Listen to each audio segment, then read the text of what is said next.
ಅಲ್ಲ ಕಣ್ ತಂಗಿಯವ್ವ, ನನ್ನ ತಂಗಿ ಹುಲಿ ಅಂತೋಳು. ಅವಳ ತಂಟೆಗೆ ಯಾರು ಹೋದ್ರೆ ದುರ್ಗಿ ಥರ ಬಲಿ ಹಾಕ್ಬಿಡ್ತಾಳೆ, ಹಂಗೆ ಹಿಂಗೆ ಅಂತೆಲ್ಲ ಅನ್ಕೊಂಡಿದ್ದೆ. ನೀನು ನೋಡಿದ್ರೆ ವಯಸ್ಸಿನಾಗೂ ವಿವೇಕ್ದಾಗೂ ಎಳೆ ಮಗಿನಂತಿರೋ ಐಸ್ಪೋರಿನ ಕುಟೆ ಸೋತಿಂಗ್ ಕುಂತ್ಕೊಂಡಿದ್ದೀಯಲ್ಲ. ನೀನೇ ಹಿಂಗೆ ನಿರ್ಧಾರ ತಗೊಬಿಟ್ರೆ ನೀನು ನೆಮ್ಕೊಂಡಿರೋ ನಮ್ಮ ಗತಿ ಏನಾಗಬೇಕು ಅಂತೀನಿ. ಅಣ್ಣ, ನಾನಿನ್ನೂ ಸೋಲು ಒಪ್ಕೊಂಡಿಲ್ಲ. ಈಗ ಸಣ್ಣಕ್ಕೆ ಅವಳು ಗೆದ್ದಿರ್ಬೋದು, ಆದರೆ ತಿರ್ಗಾ ಅವಳು ಬಂದು ನನ್ನ ಕಾಲು ತಕ್ಕ ಬೀಳೋವಂಗೆ ಮಾಡ್ಕೋತೀನಿ. ನನ್ನ ಬತ್ತಳಿಕೆಯಲ್ಲಿರೋ ಇನ್ನೊಂದು ಮುಖ್ಯವಾದ ಅಸ್ತ್ರವ ಈಗ ಉಪಯೋಗಿಸವ ಅಂತ ತೀರ್ಮಾನ ಮಾಡಿ. ಏನು ಅಸ್ತ್ರನವ ಅದು? ನನ್ನ ಮಗ ಮಹೇಶನ್ ಲಗ್ನ.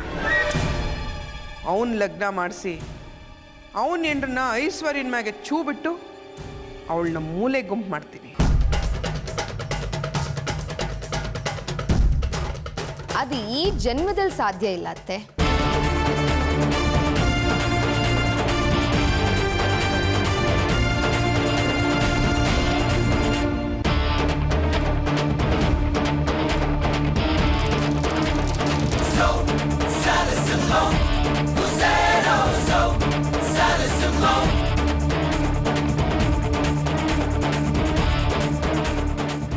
ಕಾಂಚನ ಮನ್ಸು ಮಾಡಿದ್ರೆ ಅಸಾಧ್ಯವಾಗಿರೋದು ಸಾಧ್ಯ ಮಾಡಿ ತೋರಿಸ್ತಾಳೆ.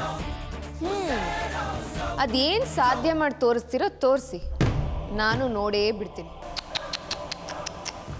ಈಟೊಂದು ಆತರ ಯಾಕೆ ಪಡ್ತಿದ್ಯವ್ವ? ಹುಸಿ ಸಮಾಧಾನವಾಗಿರೋ.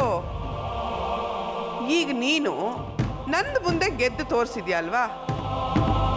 ಹಂಗೆ ನಾನು ನಿನ್ನನ್ನು ಸೋಲ್ಸಿದ್ರೆ ತಾನೆ ಆಟ ಸಮ ಆಗೋದು. ನೀನೊಬ್ಳೆ ಅಟ್ಟಿ ಸೊಸೆ ಅಂತ ಮೆರಿಬೇಡ. ನಿನಗಿಂತಲೂ ಹೆಚ್ಚು ಓದಿರೋಳನ್ನ ಈ ಅಟ್ಟಿಗೆ ಸೊಸೆಯಾಗಿ ಕರ್ಕೊಬತ್ತೀನಿ.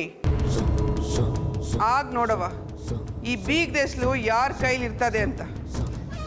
ನಿಮ್ಮ ಚಂಡಾಳ್ ಮಗಂಗೆ ಮದುವೆ ಬೇರೆ ಕೇಡು. ಅವನಿಗೆ ಯಾರು ಹೆಣ್ಣು ಕೊಡೋಕೆ ಮುಂದೆ ಬರ್ತಾರೆ? ಯಾರೂ ಬರೋದಿಲ್ಲ.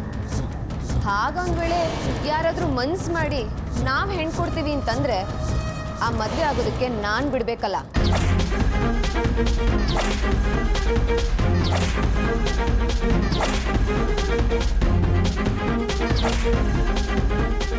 ಏನು ಸವಾಲಾಗ್ತಿದ್ಯಾ?